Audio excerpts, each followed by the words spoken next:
بسم اللہ الرحمن الرحیم۔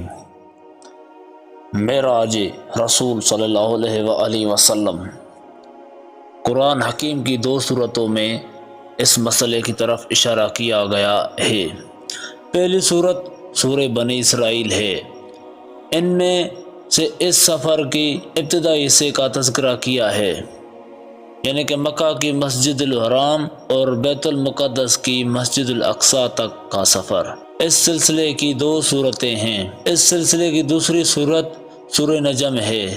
اس کی آیت نمبر 13 سے 18 میں معراج کا دوسرا حصہ بیان کیا گیا ہے، اور یہ آسمانی سیر کی متعلق ہے۔ ارشاد ہوتا ہے، ان 6 آیات کا مفہوم یہ ہے: رسول اللہ صلی اللہ علیہ وآلہ وسلم نے فرشتہ وحی جبرائیل کو اس کو اصلی صورت میں دوسری مرتبہ دیکھا۔ پہلے آپ اسے نزول وحی کے آغاز میں کوہ حرا میں دیکھ چکے تھے۔ یہ ملاقات بہشت جاوداں کے پاس ہوئی۔ یہ منظر دیکھتے ہوئے رسول اللہ صلی اللہ علیہ وآلہ وسلم کسی اشتباہ کا شکار نہ تھے۔ آپ نے عظمت الہی کی عظیم نشانیاں مشاہدہ کی۔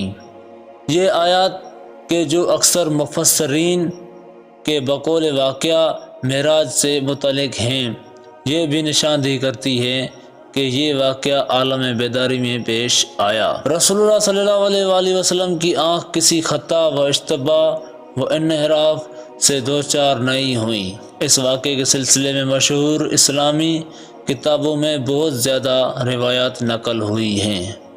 علماء اسلام نے ان روایات کے تواتر اور شہرت کی گواہی دی ہے۔ واقعہ معراج کی تاریخ کے سلسلے میں اسلامی مورخین کے درمیان اختلاف ہیں۔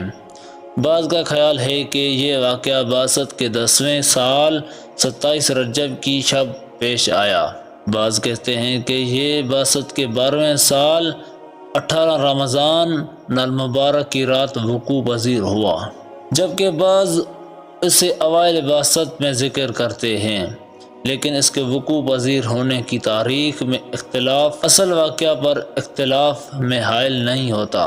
اس نکتے کا ذکر بھی ضروری ہے کہ صرف مسلمان ہی معراج کا عقیدہ نہیں کہتے، بلکہ دیگر ادیان کے پیروکاروں میں بھی کم و بیش یہ عقیدہ پایا جاتا ہے۔ ان میں سے حضرت عیسیٰ علیہ السلام کے بارے میں یہ عقیدہ عجیب تر صورت میں نظر آتا ہے، جیسا کہ انجیل مرقس حضرت عیسیٰ علیہ السلام مصلوب ہونے کے دن دفن ہو گئے تو مردوں میں سے اٹھ کھڑے ہوئے اور 40 روز تک لوگوں کے درمیان موجود رہے، پھر آسمان کی طرف چڑھ گئے اور ہمیشہ کے لیے معراج پر چلے گئے۔ ضمناً یہ وضاحت بھی ہو جائے کہ بعض اسلامی روایات سے بھی معلوم ہوتا ہے کہ بعض گزشتہ انبیاء کو بھی معراج نصیب ہوئی تھی۔ پیغمبر گرامی صلی اللہ علیہ وآلہ وسلم نے آسمانی سفر چند مرحلوں میں طے کیا۔ پہلا مرحلہ مسجد الحرام اور مسجد الاقصی کے درمیانی فاصلہ کا مرحلہ تھا، جس کی طرف سورہ اسراء کی پہلی آیت میں اشارہ ہوا ہے۔ منزہ ہے وہ خدا جو ایک رات میں اپنے بندہ کو مسجد الحرام سے مسجد اقصی تک لے گیا۔ بعض معتبر روایات کے مطابق آپ نے اثناء راہ میں جبرائیل علیہ السلام کی معیت میں سرزمین مدینہ میں نزول فرمایا اور وہاں نماز پڑھی، اور مسجد الاقصی میں بھی ابراہیم و موسیٰ و عیسیٰ علیہ السلام انبیاء کی ارواح کی موجودگی میں نماز پڑھی، اور امام جماعت پیغمبر صلی اللہ علیہ وآلہ وسلم تھے۔ اس کے بعد وہاں سے پیغمبر صلی اللہ علیہ وآلہ وسلم کا آسمانی سفر شروع ہوا، اور آپ نے 7 آسمانوں کو یکے بعد دیگرے عبور کیا، اور ہر آسمان میں ایک نیا ہی منظر دیکھا۔ بعض آسمانوں میں پیغمبروں اور فرشتوں سے، بعض آسمانوں میں دوزخ اور دوزخیوں سے، اور بعض میں جنت اور جنتیوں سے ملاقات کی، اور پیغمبر صلی اللہ علیہ وآلہ وسلم ان میں سے ہر ایک سے بہت سی تربیتی اور اصلاحی قیمتی باتیں اپنے روح پاک میں ذخیرہ کی۔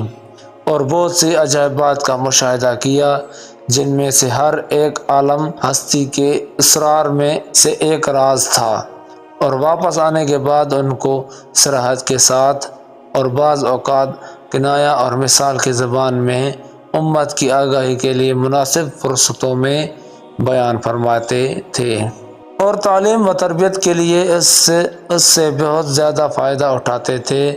یہ امر اس بات کی نشاندہی کرتا ہے کہ اس آسمانی سفر کا ایک اہم مقصد ان قیمتی مشاہدات کی تربیتی و عرفانی نتائج سے استفادہ کرنا تھا۔